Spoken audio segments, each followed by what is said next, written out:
شریعت مطہرہ میں جب خواتین کا یا کسی خاتون کا نکاح زائل ہو تو اب دوسرا نکاح کرنے کے لیے ایک مدت تک انتظار کرنے کا جو پیریڈ ہے اسے عدت کہا جاتا ہے.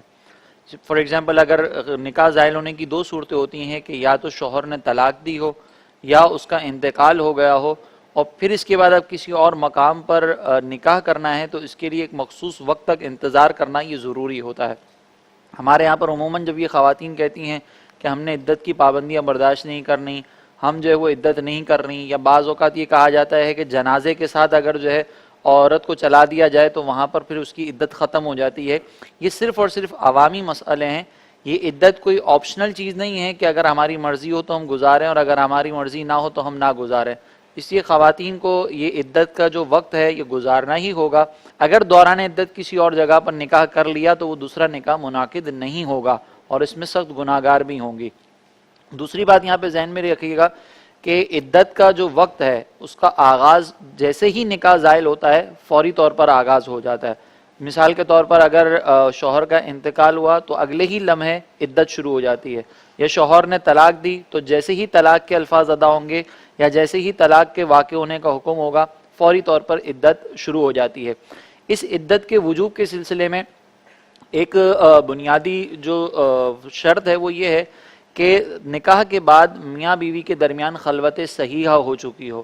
خلوت صحیحہ وہ اس تنہائی کو کہا جاتا ہے کہ جس تنہائی میں تعلق زوجین قائم کرنے کے سلسلے میں کسی قسم کی کوئی شرعی طبعی رکاوٹ نہ ہو. اگر ایسی کوئی خلوت اور تنہائی نہ ہوئی ہو اور اس سے پہلے ہی اگر طلاق ہو جائے یا شوہر کا انتقال ہو جائے تو پھر عدت لازم نہیں ہوتی. مثال کے طور پر نکاح ہوا اور نکاح ہونے کے بعد ابھی رخصت ہی نہیں ہوئی تھی کہ شوہر کا انتقال ہوگا تو اب ایسی خاتون پر عدت کی مدت گزارنا یہ ضروری نہیں ہوتا.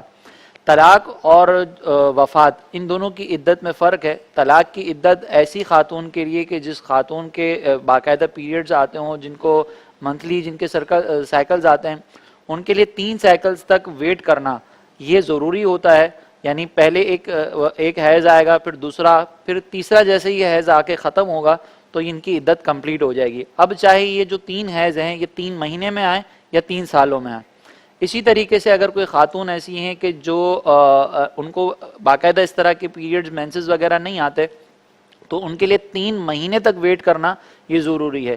اور یہاں پر جو 3 مہینوں کی بات کی جا رہی ہے تو اس میں یہ دیکھا جائے گا کہ طلاق پہلی تاریخ کو ہوئی ہے یا اس کے علاوہ ہوئی ہے. اگر پہلی تاریخ کو، اور یہ بھی قمری مہینے کے اعتبار سے کہ قمری مہینے کی اگر پہلی تاریخ کو طلاق ہوئی ہے تو پھر چاند کے حساب سے 3 مہینے مکمل ہوں گے، اور اگر پہلی تاریخ کے علاوہ طلاق ہوئی ہے تو پھر اس صورت کے اندر پورے 90 دن مکمل کرنے ہوں گے، چاند کے حساب سے کاؤنٹ نہیں کیا جائے گا. اسی طریقے سے وفات کی جو عدت ہے ایسی خاتون کے لیے کہ جو حاملہ نہیں ہے یا جو بھی پریگننٹ نہیں ہے، اور یہ بھی جو عدت بیان کی گئی جن کو حیض آتا ہو یا جن کو حیض نہیں آتا، یہ اس عورت کے لیے ہے کہ جو پریگننٹ نہ ہو. اگر کوئی خاتون حاملہ ہیں تو ان کے لیے عدت کی مدت علیحدہ ہے، وہ انشاءاللہ بھی ہم آگے بیان کرتے ہیں. اگر کوئی خاتون ایسی ہیں جن کے شوہر کا انتقال ہوا تو ان کی جو عدت ہے وہ 4 مہینے 10 دن ہوگی، اور یہ 4 مہینے 10 دن بھی جو کاؤنٹ کیے جائیں گے یہ بھی قمری مہینے کے اعتبار سے ہوں گے، محرم سفر وغیرہ کے اعتبار سے. اور اس میں بھی یہ ضروری ہے کہ اگر شوہر کا انتقال پہلی تاریخ کو ہوا ہے تو چاند کے حساب سے کاؤنٹنگ ہوگی، ورنہ پھر پورے 120 دن یہ مکمل کیے جائیں گے، اس میں پھر کمی بیشی نہیں ہو سکتی. سیکنڈلی آخر کے اندر اگر کوئی ایسی خاتون ہے کہ جن کو حالت حمل میں ہوں تو ان کی عدت جو ہے وہ جیسے ہی پیدائش ہوگی ویسے ہی ان کی عدت ختم ہو جائے گی. اب اگر مثال کے طور پر شوہر کا انتقال ہوا، اگلے لمحے اولاد کی پیدائش ہو گئی، بچہ پیدا ہو گیا، تو اس صورت کے اندر عدت ختم ہو جائے گی. شوہر نے طلاق دی، اگلے لمحے جو ہے وہ ولادت ہو گئی تو عدت ختم ہو جائے گی. لیکن اگر 9 مہینے تک ویٹ کرنا پڑے یا 8 مہینے 10 مہینے جتنے بھی ہوں، اگر وہ ویٹ کرنا پڑے تو پھر اس صورت کے اندر جب تک بچے کی ولادت نہیں ہو جاتی عدت کی پابندیاں برداشت کرنی ہوں گی. عدت کی پابندیوں میں ایک تو کسی اور جگہ پر نکاح نہیں کر سکتے، اور دوسرا کوئی بھی عورت جو ہے وہ زینت اختیار نہیں کر سکتی.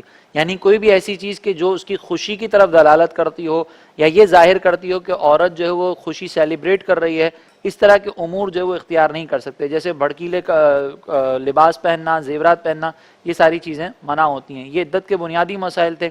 مزید تفصیل کے لیے آپ دیگر علماء کے بیانات کو بھی سن سکتے ہیں، اور اسی طریقے سے کتابوں کا مطالعہ بھی یہ مفید رہے گا.